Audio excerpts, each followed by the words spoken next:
Albeit the tumultuous events that have stunned and robbed the nation of its short-term future, like the biggest corruption scandal in the nation's history, the unceasing threats to the country's sovereignty in the West Philippine Sea, and nature's unrelenting assault on lives, homes, crops, and property, Filipinos still remain upbeat in the season of sharing and caring. And the numbers of the latest major pollster survey bear witness to such fact, which our Harley Valbuena hashes over in this report. Eleanor spends Christmas this year with a heavy heart due to issues with her family. She went to Luneta today to clear her mind and forget her problems, even for just a while. Para po mawala po ang stress ko.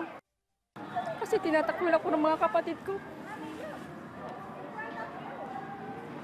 Having a heart disease is another burden for Eleanor. But unlike Eleanor, many Filipinos still have a positive outlook for Christmas despite numerous problems currently affecting the country.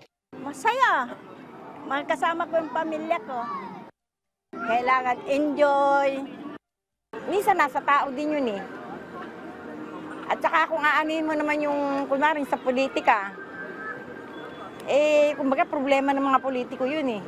A social weather stations or SWS survey reveals 68% of adult Filipinos still expect a Merry Christmas for this year. This is somewhat higher compared to the data last year. Most of them are thankful for good health, family, and for being alive. Some of them are also grateful to God for food at their table every day, coping with everyday challenges, among others. Mindanao has the highest Christmas positivity rate, followed by Visayas, Balance Luzon, and Metro Manila. Only 7% expect a sad Christmas for this year, while 25% believe the Yuletide season will be neither happy nor sad. Harley Valbuena from the National TV Network for a new and better Philippines.